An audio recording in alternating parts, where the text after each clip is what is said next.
जैसा अन्न वैसा मन। एक बार एक ऋषि ने सोचा कि लोग गंगा में पाप धोने जाते हैं, तो इसका मतलब हुआ कि सारे पाप गंगा में समा गए और गंगा भी पापी हो गई। अब ये जानने के लिए तपस्या की कि पाप कहाँ जाता है। तपस्या करने के फलस्वरूप देवता प्रकट हुए। ऋषि ने पूछा कि भगवान, जो पाप गंगा में धोया जाता है वह पाप कहाँ जाता है। भगवान ने कहा कि चलो गंगा से ही पूछते हैं। दोनों लोग गंगा के पास गए और कहा कि हे गंगे, जो लोग तुम्हारे यहाँ पाप धोते हैं तो इसका मतलब आप भी पापी हुई। गंगा ने कहा, मैं क्यों पापी हुई, मैं तो सारे पापों को ले जाकर समुद्र को अर्पित कर देती हूँ। अब वे लोग समुद्र के पास गए।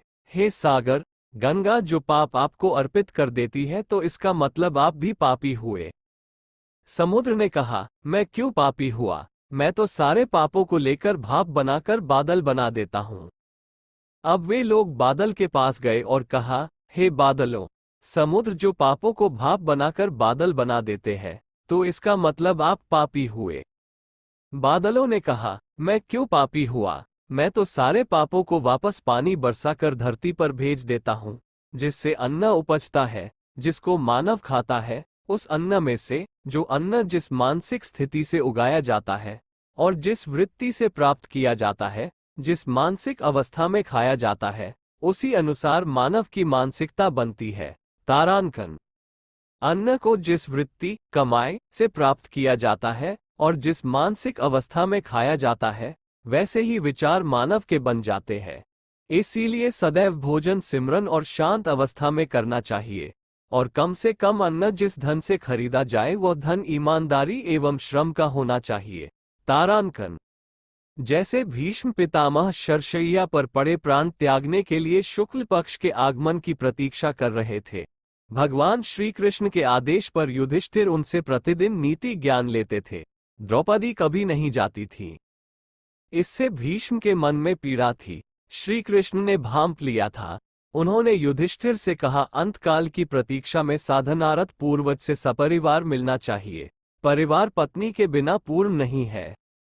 इशारा समझकर युधिष्ठिर जिद करके द्रौपदी को भी साथ ले गए। पितामह उन्हें नीति ज्ञान देने लगे। द्रौपदी कुंठित होकर चुपचाप सुन रही थी। अचानक द्रौपदी को हंसी आ गई। भीष्म ने कहा, पुत्री, तुम्हारे हंसने का कारण मैं जानता हूं। द्रौपदी सकुचाई को भीष्म ने कहा, पुत्री, तुम अपने मन की दुविधा पूछ ही लो, मुझे शांति मिलेगी। द्रौपदी ने कहा, स्वयं भगवान श्री कृष्ण कहते हैं कि भीष्म के समान नीति का ज्ञाता दूसरा कोई नहीं, किंतु आपका ज्ञान कहाँ लुप्त हो गया था जब पुत्रवधू आपके सामने निवस्त्र की जा रही थी। भीष्म ने कहा, इसी प्रश्न की प्रतीक्षा थी। जैसा अन्न वैसा मन। मैं दुर्योधन जैसे अधर्मी का अन्न खा रहा था। उस अन्न ने मेरी बुद्धि जड़ कर दी थी। सही निर्णय लेने की क्षमता खत्म हो गई थी। अन्न ही रक्त का कारक है। अर्जुन के बाणों ने मेरे शरीर से वो रक्त धीरे धीरे करके निकाल दिया है। अब इस शरीर में सिर्फ गंगा पुत्र भीष्म शेष है। सिर्फ माता का अंश है जो सबको निर्मल करती है। इसलिए मैं नीति की बातें कर पा रहा हूं। तारांकन। भीष्म की बात को अटल सत्य समझिए।